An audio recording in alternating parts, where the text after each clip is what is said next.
तमिलनाडु की सियासत में फ्लोर टेस्ट से ठीक पहले एआईएडीएमके में बहुत बड़ी बगावत हो गई है। पार्टी के दिग्गज नेता सीवी षणमुगम के नेतृत्व वाले बागी गुट ने मुख्यमंत्री थलापति विजय की पार्टी टीवीके की सरकार बनाने के लिए आधिकारिक समर्थन देने का ऐलान किया है। दावा है कि उनके साथ 30 विधायक मौजूद हैं, जिससे तमिलनाडु विधानसभा का पूरा समीकरण बदल गया है। आइए अब आपको बताते हैं कि बहुमत का नया खेल क्या है। कुल 234 सीटें हैं। टीवीके को 108 सीटें मिली हैं। बहुमत के लिए 118 चाहिए, यानी 10 सीटें कम। एआईएडीएमके बागी गुट षणमुगम के पास 30 विधायक हैं, जो विजय सरकार के साथ खड़े हैं। कांग्रेस, लेफ्ट और बाकियों को मिला के 9 विधायक जो हैं वो टीवीके के समर्थन में है, यानी थलापति विजय के समर्थन में है। इससे नया आंकड़ा 108 में 30 जोड़ देंगे तो 138 हो जाएंगे, और उसमें 9 जोड़ देंगे तो 147 हो जाएंगे, जो कि बहुमत के जादुई आंकड़े 118 से बहुत आगे है।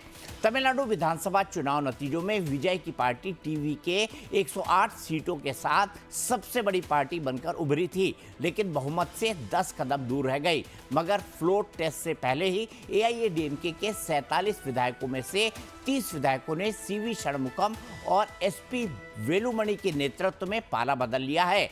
इस बगावत के बाद मुख्यमंत्री विजय की सरकार अब पूरी तरह सुरक्षित और बेहद मजबूत स्थिति में आ गई है। उनका ये कहना है, बागी गुट के नेताओं का, षणमुगम का, कि डीएमके के साथ जाना हमें कतई मंजूर नहीं था। पार्टी का वजूद बचाने के लिए विजय को समर्थन देना जरूरी था। हम एआईएडीएमके को तोड़ नहीं रहे, बल्कि पुनर्जीवित कर रहे हैं। पलनीस्वामी को हार की जिम्मेदारी लेकर इस्तीफा देना चाहिए। एआईएडीएमके के भीतर ये चिंगारी चुनाव में मिली करारी हार के बाद से ही सुलग रही थी। बागी गुट के नेता सीवी षणमुगम ने साफ कहा कि पलनीस्वामी डीएमके के साथ बैक चैनल बातचीत का मन बना रहे थे, जो पार्टी के कैडर को मंजूर नहीं था। 53 साल से जो पार्टी डीएमके के विरोध पर खड़ी रही, वो उसके साथ समझौता नहीं कर सकती। इसी वजह से 30 विधायकों ने मिलकर पूर्व मंत्री एसपी वेलुमणि को अपना सदन में नया नेता चुन लिया है और विजय सरकार को बिना शर्त समर्थन का पत्र सौंप दिया है। जाहिर है, इस टूट से एआईएडीएमके बैकफुट पर आ गई है और पलनीस्वामी का नेतृत्व गहरे संकट में है। वहीं मुख्यमंत्री विजय ने फ्लोर टेस्ट से ठीक पहले बिना मांगे बहुमत हासिल कर इतिहास रच दिया है। इसी पर बात करने के लिए मेरे साथ वरिष्ठ पत्रकार, पीटीआई के एग्जीक्यूटिव एडिटर रहे वीएस चंद्रशेखर साहब हैं, जो साउथ की पॉलिटिक्स पर बड़ी पैनी नजर रखते हैं। मेरे साथ शेखर कुमार जी हैं, राजनीतिक विश्लेषक हैं, और मेरे साथ संजय मिश्रा जी हैं, वो भी एक राजनीतिक विश्लेषक है। चंद्रशेखर जी, मैं सबसे पहले ये समझना चाहूँगा, क्या ऐसा एक्सपेक्ट किया जा रहा था कि एआईएडीएमके में इतनी बड़ी फूट होगी पलनीस्वामी के खिलाफ?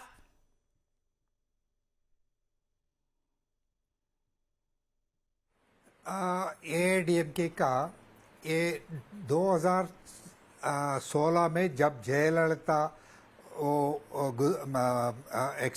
एक्सपायर होने से उसके बाद उनका पार्टी का एक कैरिस्मेटिक लीडर कोई नहीं था। इसीलिए वो तब से वो ये पलनीस्वामी वो चीफ मिनिस्टर हो गया और बीजेपी के सपोर्ट से वो 4 साल वो गवर्नमेंट को भी चलाता और इलेक्शन में हार गया था।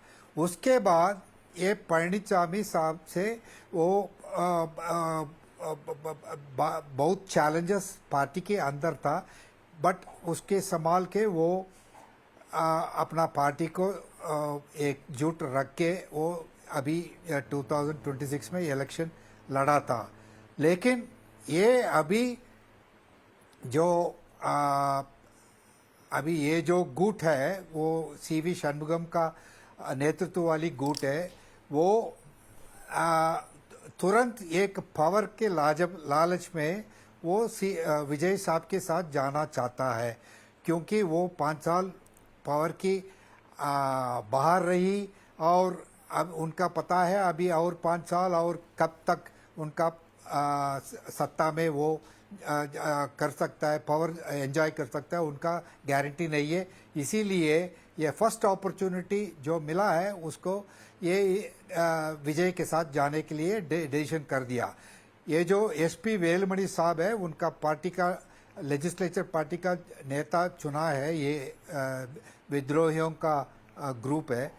ये कोंगू दैट इज कोयम्बतूर अलावा और वेस्टर्न बेल्ट, वो जहाँ एडीएमके बहुत स्ट्रांग है, उस बेल्ट से इन्फ्लुएंशियल एक एमएलए है वेलुमणि, वो पार्टी का फंडर भी है, फंड रेजिंग में वो माहिर है।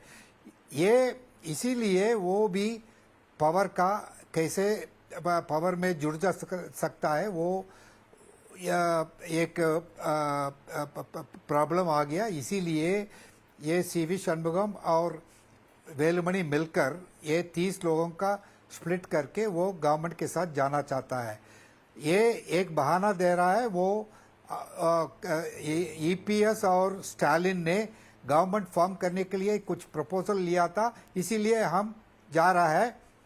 बट ये ज़्यादा ये जाने के लिए एक ज़रूरत भी नहीं है। आप बाहर से ही वो पार्टी को टूट कर तब भी आप ईपीएस को फाइट कर सकता है और गवर्नमेंट का भी फाइट कर सकता है। बट रियल रीज़न वो नहीं है, ये कैसे पावर में जा सकता है, इसीलिए वो टूट करके अभी चला गया।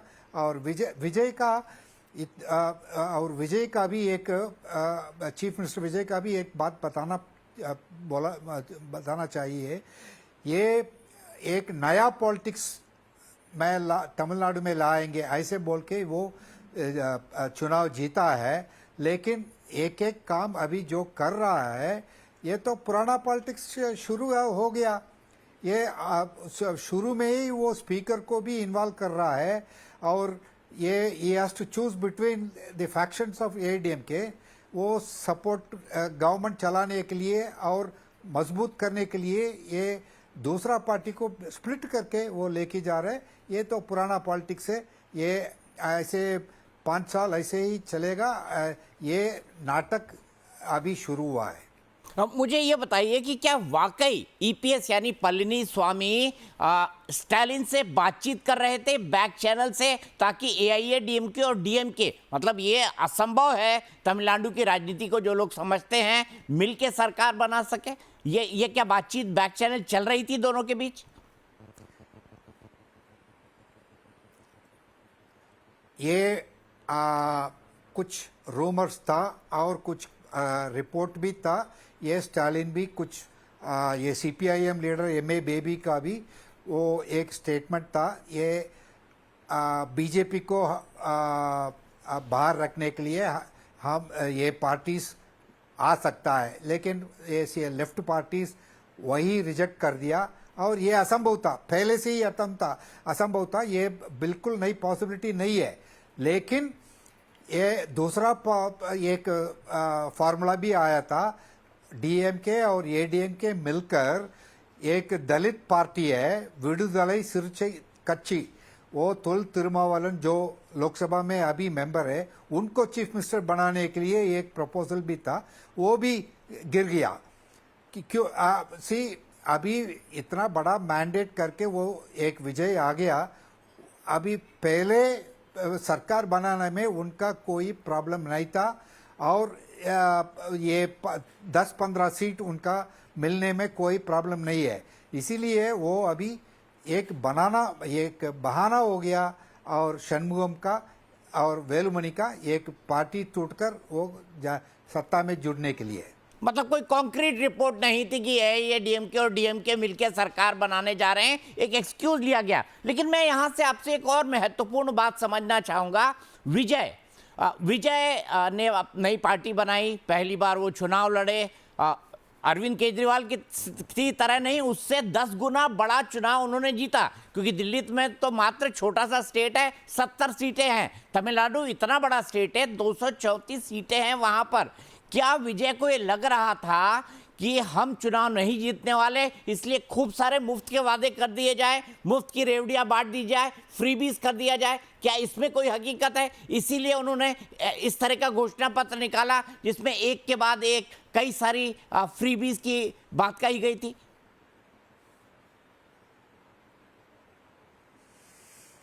नहीं, आप ये एक बात एक देखना पड़ेगा, ये विजय साहब का ये बिल्कुल एक्सपीरियंस नहीं है पॉलिटिक्स में, और ये सब हटाने के लिए आया था। ये करप्शन और डीएमके एडीएमके इनका 60 इयर्स का गवर्नेंस का चेंज करने के लिए वो वादा से आया था।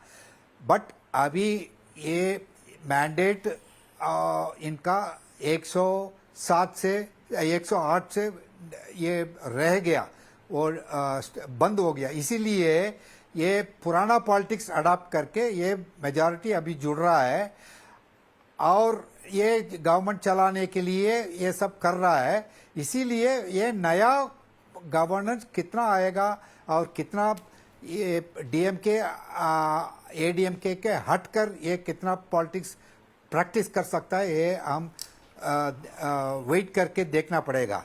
आपने बिल्कुल क्योंकि सही कहा। वो बड़ा बड़ा प्रॉमिसेस किया है उसको। जी जी, आप कंप्लीट करिए अपनी बात को।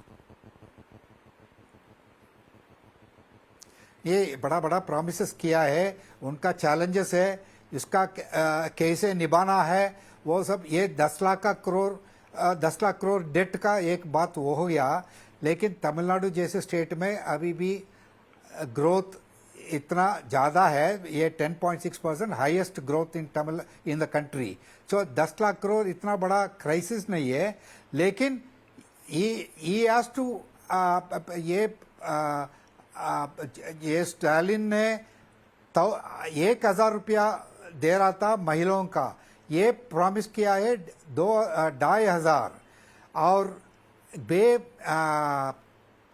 और अनएम्प्लॉयड यूथ का 4,000 रुपया और ये मैरिज ये जो महिला वो मैरिज होगा उनका 1 ग्राम सोना, 1 सवरन सोना, ऐसे बड़ा बड़ा प्रॉमिसेस किया है।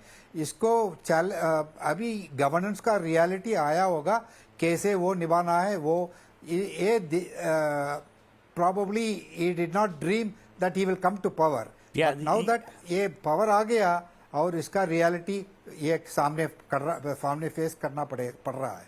बिल्कुल सही कहा, और यही मैं समझना चाहता था, क्योंकि मुझे किसी ने बताया था कि उन्होंने शायद सोचा ही नहीं था कि वो हो सकता है कि वो किंग मेकर बनते, लेकिन वो सीधे किंग बन जाएंगे, ये किसी ने सोचा ही नहीं था। शेखर कुमार जी, अरविंद केजरीवाल को हमने देखा, उनको बदलने में कुछ महीने लगे, लेकिन नई राजनीति का दावा करने वाले विजय कुछ घंटों में ही बदल गए। इसको आप कैसे देखते हैं? क्या भारत में नई राजनीति, करप्शन फ्री राजनीति, बात तो बड़ी बड़ी सब करते हैं, लेकिन हकीकत सबको पता है कि होता क्या है बैकडोर में, पॉलिटिक्स के अंदर। तो क्या नई राजनीति भारत में करना इतना कठिन है?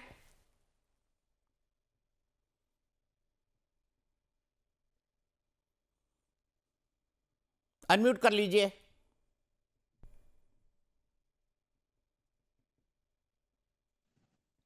दीपक जी, जिस दिन 5 राज्यों का रिजल्ट आ रहा था, हर किसी की नजर पश्चिम बंगाल पे थी और वो उस टाइम बिगेस्ट न्यूज थी।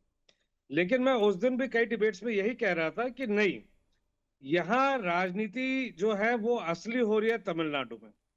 तमिलनाडु में जिस तरीके का मैंडेट आया और उस मैंडेट से डीएमके और एआईएडीएमके तो प्रभावित हुए, लेकिन वहां पर कांग्रेस और बीजेपी के भी नजर थी। क्योंकि बीजेपी ने, जैसे आपने देखा होगा कि धीमे धीमे जैसे ईस्ट इंडिया कंपनी आई थी और छल और बल से धीमे धीमे एक एक राज्य दर राज्य अपना साम्राज्य बढ़ाते गए, फिर गवर्नर जनरल के थ्रू वो शासन करते थे। तो वही आज स्थिति हो गई गवर्नरों की। जब विजय को मुंबई जजमेंट के बाद भी जब इनवाइट नहीं किया अर्लेकर साहब ने, तो उसी टाइम मुझे लग रहा था कि नहीं, देखिए यहाँ बहुत तरीके के परमुटेशन कॉम्बिनेशन बन सकते हैं। उस टाइम राहुल गांधी ने जो तुरंत जाकर जो 5 विधायकों के साथ सपोर्ट करा, वो मूव एक बढ़िया मूव मैं मानता हूं राहुल गांधी का। अच्छा, उसमें क्या है कि डीएमके जरूर उस बात से हतप्रभ रहा, लेकिन मसला ये था कि कोई और आके अगर बाजी मारता उससे पहले हम समर्थन दे दें। अब देखिए, पर शेखर जी मैं आपको ये भी बता दूं कि ये सरकार डीएमके की मर्जी से बनी है। डीएमके अगर नहीं चाहती तो सीपीआई, आईयूएमएल, ये तमाम चीजें जो हैं, ये तमाम पॉलिटिकल पार्टी विजय को समर्थन नहीं करते। ये स्टालिन की मर्जी से ही विजय सरकार में आए हैं। मैं चंद्रशेखर सर से पूछूंगा कि मेरी जानकारी कहीं गलत तो नहीं है, लेकिन आप अपनी बात कंप्लीट करिए।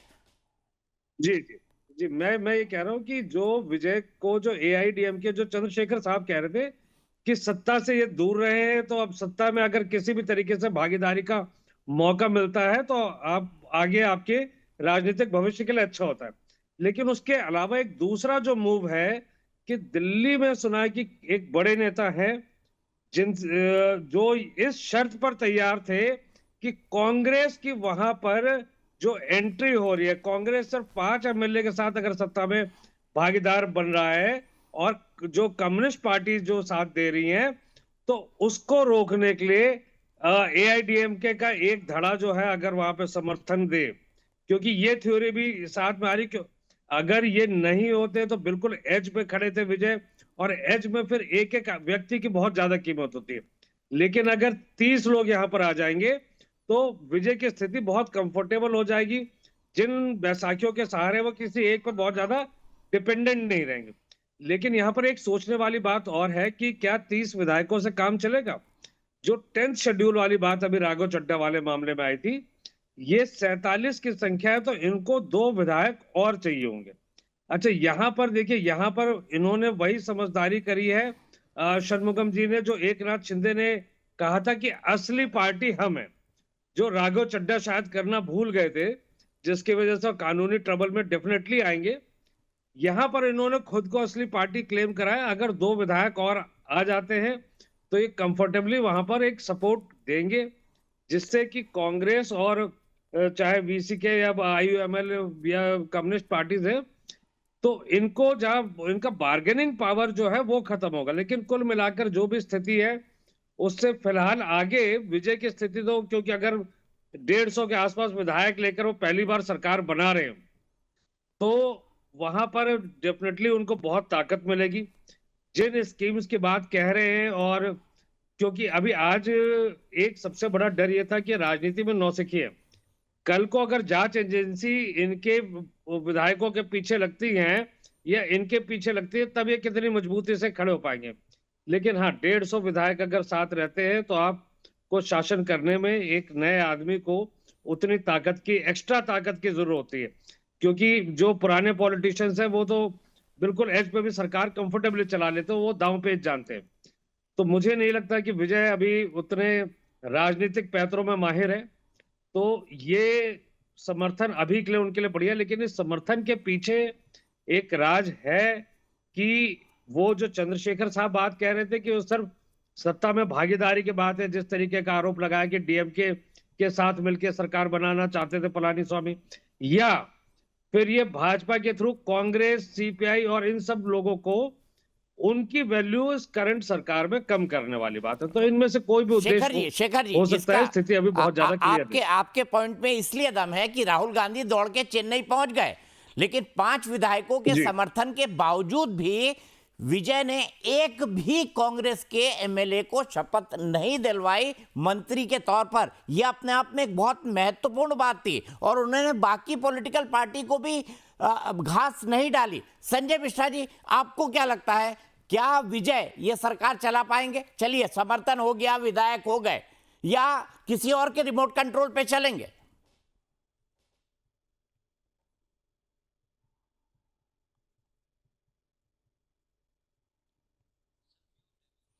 अनम्यूट कर दीजिए संजय जी। कर दिया। मैं ये कह रहा हूं कि एक समय था जब कांग्रेस लाल बहादुर शास्त्री के बाद श्रीमती गांधी को यह कह करके प्रधानमंत्री बनाया था कि ये गूंगी गुड़िया है, क्या कर लेगी, ये क्या सरकार चलाएगी। जबकि वरिष्ठ नेता के कामराज वगैरह ये लोग साथ में थे, और जब इंदिरा जी ने सरकार चलानी शुरू की तो के कामराज साहब और ये लोग ही कांग्रेस छोड़ के भाग गए। कांग्रेस अपनी अलग कांग्रेस बना ली, के कांग्रेस और जो भी कांग्रेस बनाए।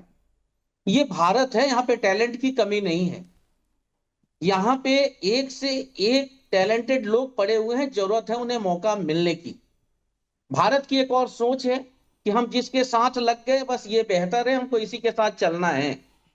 नहीं, हम यदि नए लोगों के साथ जुड़ते हैं, नई सोच को देखते हैं, मैं आपके चैनल पे कह रहा हूं ईमानदारी से कि विजय तमिलनाडु में बेहतर करेंगे। यूथ हैं, कल भी मैंने आपके सामने कहा था कि नई सोच के साथ ही आगे बढ़ेंगे। तमिलनाडु में युवाओं की संख्या ज्यादा है। जो इन्होंने कमिटमेंट किया है, इस कमिटमेंट को ये पूरा करेंगे, ये मेरा विश्वास है।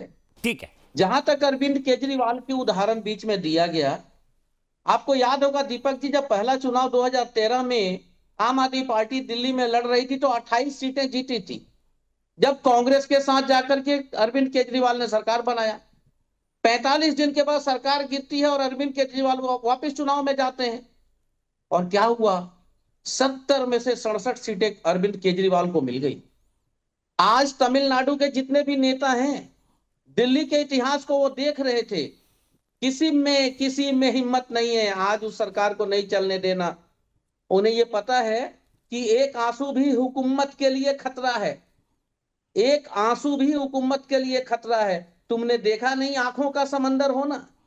जनता तमिलनाडु की बेचैन थी। डीएमके और एआईडीएमके ध्रुव में मतलब फंसी हुई थी। एक विकल्प मिला है। विजय कहते हैं कि मैं विकल्प नहीं हूं, मैं उपाय हूं। अच्छी बात है, और उन्हें साबित करने का मौका मिला है। तमिलनाडु उनके साथ है। जैसे ये लोग आ रहे हैं टूट करके, जहां तक कांग्रेस के विधायकों का शपथ नहीं दिलाने के पीछे के कारण हो सकते हैं, और वही हो सकता है जो आज आपको दिख रहा है कि 30 विधायक उधर से आ गए। मेरा जहां तक मानना है, चाहे वो राहुल ने ऐसे ही बात की होगी, ठीक है ये हम बाद में कर लेंगे, तो मेरा। और दूसरी बात है सर कि राहुल गांधी का कुछ बनता भी नहीं था वहां पे बोलने का। आपको जगह मिला, आप समर्थन में गए, आपके लिए बहुत बड़ी बात है कि आज कांग्रेस को आप इस हाशिए पर लाकर खड़ा किए हैं। इसके लिए जिम्मेदारी आपकी है। लेकिन विजय के नेतृत्व के ऊपर मैं ईमानदारी से कहता हूं, मेरा पूरा समर्थन, पूरा पूर्ण विश्वास है कि एक नई राजनीति करके जाएंगे तमिलनाडु में, और वह सब कुछ करके जाएंगे जो उन्होंने कमिटमेंट किया है। यदि केंद्र सरकार, भारतीय जनता पार्टी और नरेंद्र मोदी की सरकार तमिलनाडु को इधर से उधर करने का प्रयास ना करे तो, यदि उनका जो भी बनता है। ठीक है, ठीक है, समझ गया मैं आपकी बात। चंद्रशेखर जी, मैं आपसे यह समझना चाहता हूं कि क्या इस 30 विधायकों के समर्थन के पीछे कोई दिल्ली का प्रेशर ग्रुप है, या भारतीय जनता पार्टी की लॉन्ग टर्म की स्ट्रैटेजी है कि भाई विजय को अपने फेवर में करना है? क्योंकि भारतीय जनता पार्टी चाहती थी कि विजय के साथ उनका अलायंस हो जाए और विजय के साथ मिलकर चुनाव लड़ ले, जिससे विजय ने इनकार कर दिया था। ये मेरे पास पुख्ता जानकारी है। क्या आपको लगता है ये 30 विधायक बीजेपी के इशारे पर विजय के समर्थन में गए हैं ताकि जो कांग्रेस और लेफ्ट का प्रभाव है उसको कम किया जा सके? दीपक जी, मेरे से सवाल। चंद्रशेखर जी, मुझे नहीं लग रहा है ये मुझे नहीं लग रहा है ये बीजेपी के हाथ में ये हाथ था वो षणमुगम साहब ने पार्टी को टूटा, ऐसा नहीं है।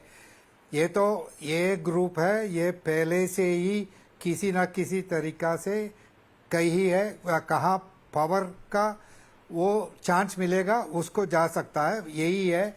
और अभी वो स्टेटमेंट भी दे सकता है वो बीजेपी के, हम ऐसे वो टीवी के और बाकी अलायंस पार्टीज वो सेकुलर अलायंस है, इसीलिए वो उनको समाधान करने के लिए वो बीजेपी के खिलाफ स्टेटमेंट देना पड़ेगा तो वो भी करेंगे। अभी मुझे नहीं लग रहा है बीजेपी के हाथ से ये किया है। आपको नहीं लग रहा बीजेपी के हाथ से ये हुआ है? क्या आप एज ए लीडर आपको ये लगता है कि विजय एक सक्सेसफुल पॉलिटिशियन बनेंगे? सितारे तो बहुत बड़े हैं।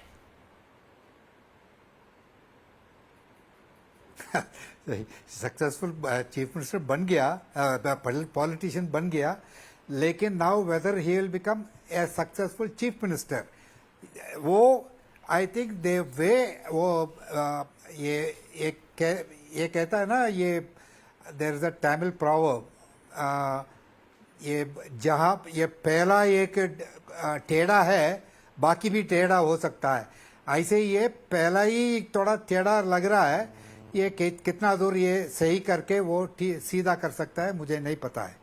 ठीक है, चलिए, नजर रहेगी आपकी, मेरी और हम चारों की नजर रहेगी कि विजय किस तरीके से मुख्यमंत्री के तौर पर करते हैं, और समय समय पर आपसे ये थॉट प्रोवोकिंग बातचीत हमारी जारी रहेगी। आप तीनों का हमसे जुड़ने के लिए, बातचीत करने के लिए बहुत बहुत शुक्रिया। तो हमारी खास पेशकश बहुमत का अग्निपथ में आज के लिए इतना ही।